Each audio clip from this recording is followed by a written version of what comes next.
Hey, Olive, Arlo, and Frank. It's Grandpop in Watson in front of Planet Fitness. I just got done a workout and I figured I would read a little bit of the Bible to you. Today we're in Leviticus. We're in the penultimate chapter, and if you recall, the penultimate means the next to the ultimate, and the ultimate is the last chapter, the ending. So when you have a goal, you have short-term goals, and then you have an ultimate goal. So we're almost at the end of the book, and next time we will be. Chapter 26, verse 1 says, "You must not make for yourselves idols, so you must not set up for yourselves a carved image or a pillar, and you must not place a sculpted stone in your land to bow down before it. For I am the Lord your God." And if you recall, in the book of Exodus, they had some problems with this. When they get to the promised land, they're going to have a bunch of problems with this. "You must keep my Sabbaths and reverence my sanctuary. I am the Lord. If you walk in my statutes and are sure to obey my commandments, I will give you your rains in their time, so that the land will give its yield and the trees of the field will produce its fruit."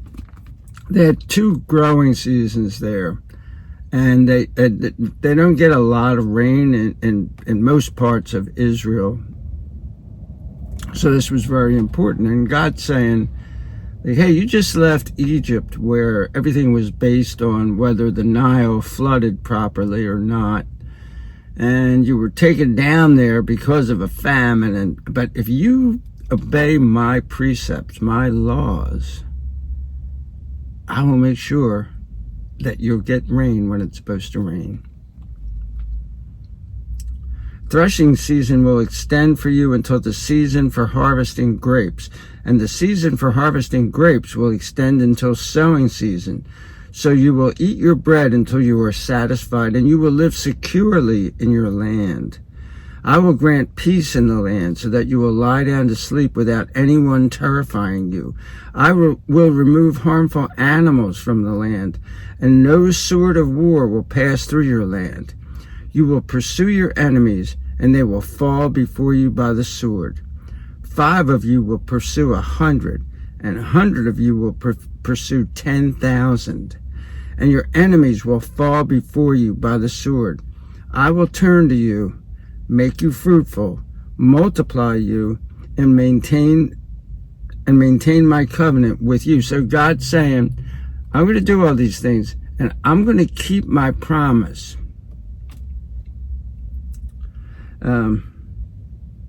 You will still be eating stored produce from the previous year, and will have to clean out what is stored from the previous year to make room for new. I will put my tabernacle in your midst, and I will not abhor you. I will walk among you, and I will be your God, and you will be my people. I am the Lord your God, who brought you out from the land of Egypt, from being their slaves, and I broke the bars of your yoke and caused you to walk upright. So the yoke is not a yoke of an egg, it's an oxen yoke. It's this big thing that they put on like if you have 2 oxen that you're going to plow a field with, you yoke them together. You put on these giant wooden collar things that hook them together. And Jesus said his yoke is easy if you obey him. So this is what if you don't do it. If, however, you do not obey me and keep all these commandments, if you reject my statutes and abhor my regulations, and abhor means hate, A-B-H-O-R, abhor, so that you do not keep all my commandments and you break my covenant, I, for my part, will do this to you. I will inflict horror on you, consumption and fever. And so consumption is, it's a malady, it's a disease. And I forget what there's a real thing called having consumption. I can't remember exactly what it is. But it doesn't mean like you're a consumer. Like I'm going to make you go to the store and buy a bunch of stuff. I will inflict horror on you, consumption and fever, which diminishes eyesight and drain away the vitality of life. You will sow your seed in vain because your enemies will eat it. I will set my face against you. You will be struck down before your enemies. Those who hate you will rule over you, and you will flee when there is no one pursuing you. So you're going to be so scared that you're going to be going like, oh, I think there's one of them over there, and you're going to run away, and there's nobody over there. If in spite of all these things you do not obey me, I will discipline you 7 times more on account of your sins. I will break your strong pride and make your sky like iron and your land like bronze. Your strength will be used up in vain. Your land will not give its yield. That means it won't produce vegetables and fruit and stuff. And the trees of the land will not produce their fruit. If you walk in hostility against me, and that's what he's saying. It's not like, oh yeah, he's got these rules. We're just not going to follow them and we'll be okay. You're being hostile to him. You're the enemy of God if you don't follow this. And I'm not talking about you. We're not under the law. We're under grace. If you walk in hostility against me and are not willing to obey me, I will increase your affliction 7 times according to your sins. I will send the wild animals against you, and they will bereave you of your children, annihilate your cattle, and diminish your population, so that your roads will become deserted. And this might sound preposterous to us today, like, what is that? You're going to send animals. But in this area, they're sent to drive out the tribes that live there already. But God says, don't drive them all out right away, because it'll just be your couple million people in this enormous land and a whole bunch of wild animals that are going to like come into your villages and kill people. And in parts of the world today, in very, very rural parts of the world, especially in places like Africa, and parts of Asia, and probably parts of South America, like wild cats, tigers and lions and stuff, whatever kind of cats. We have the Florida panther here. If you were out in the woods, you might have some panthers come in and eat you in the middle of the night. So you don't want that. And that's what God's saying. I'm gonna sick these animals on you. So I would just obey him. Well, at least I think that I would just obey him. But we always think that we're better than the people we're reading about in history. And this is history. I would have been Schindler from Schindler's List during Nazi Germany. I would have helped the Jewish people. You probably wouldn't have been. You probably would have been a big-time Nazi, just like a lot of the people were.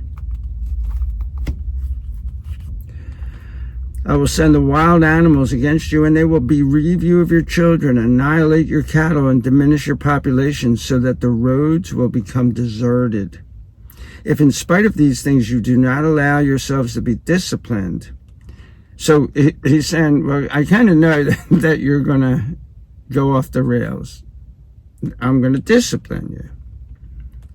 So I'm going to be working with you, but you have to be working with yourself.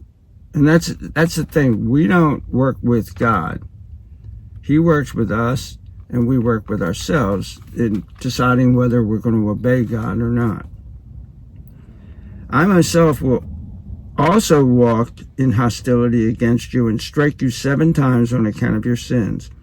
I will bring on you an avenging sword, a covenant vengeance. Although you will gather together in your cities, I will send pestilence among you. So this is like pests, I think.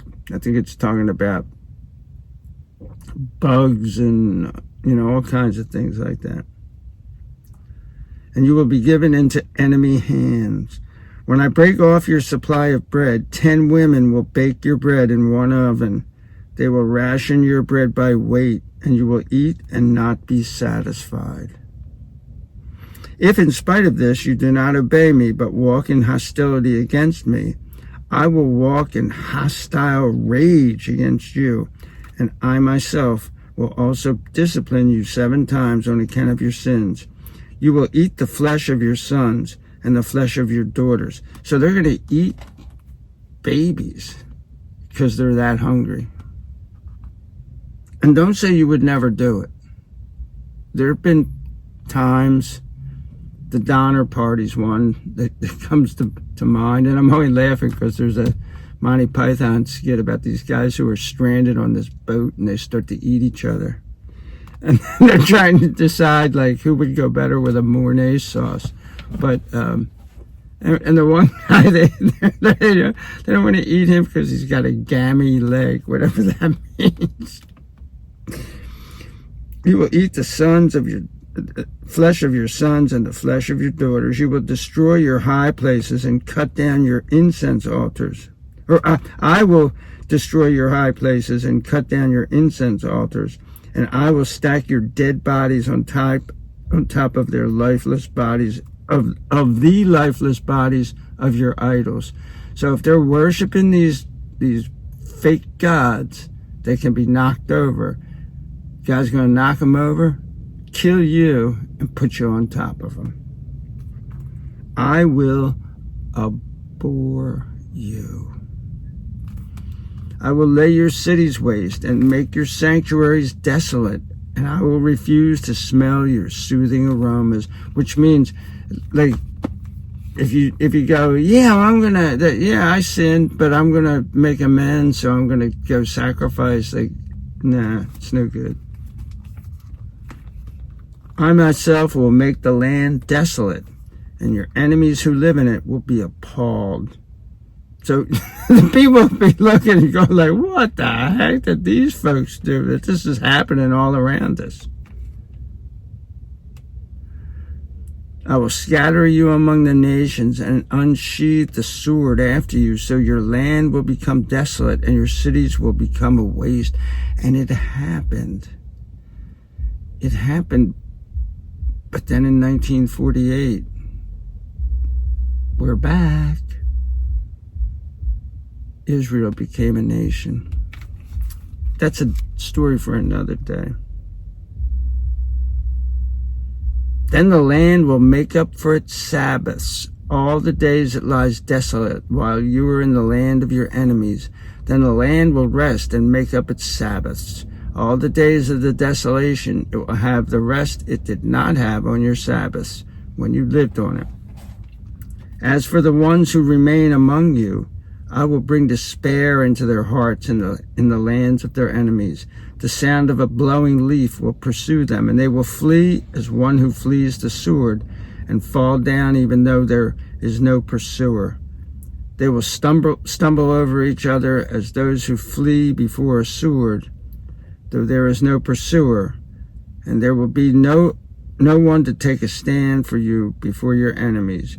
You will perish among the nations. The land of your enemies will consume you. And this happens in stages. Before the Great Diaspora, there was the, I guess you would call it the Babylonian and the Iranian Diaspora.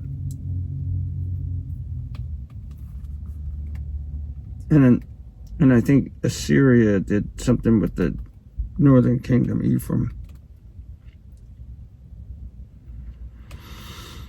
But let's find out if they actually confess their sins, what will happen. As for the ones who remain among you, they will rot away because of their iniquity in the lands of your enemies, and they will also rot away because of their ancestors' iniquities which are with them. However, when they confess their iniquity and their ancestors' iniquity, which they committed by trespassing against me, by which they also walked in hostility against me, And I myself will walk in hostility against them and bring them into the land of their enemies. And then their uncircumcised hearts become humbled, and they make up for their iniquity. I will remember my covenant with Jacob, and also my covenant with Isaac, and also my covenant with Abraham. And I will remember the land. The land will be abandoned by them in order that it may make up for its Sabbath. So what he means by making up for the Sabbath is they haven't been following the Sabbath laws, any of them. And one of the most important ones was every 7 years you weren't supposed to plant. And he said he would provide enough. He said he would provide so much if they followed his law that they'd have to get rid of some food to make room for the new food. In order that it may make up for its Sabbaths while it is made desolate without them. And they will make up for their iniquity because they have rejected my regulations and have abhorred my statutes.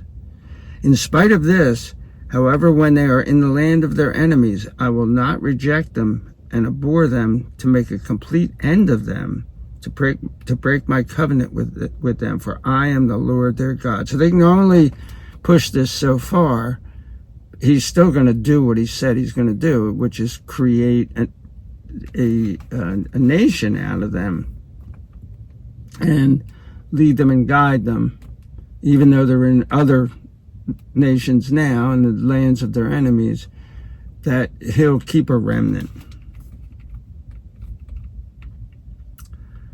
I will not reject them and abhor them to make a complete end of them, to break my covenant with them, for I am the Lord their God. I will remember for them the covenant with their ancestors, whom I brought out from the land of Egypt in the sight of the nations to be their God. I am the Lord.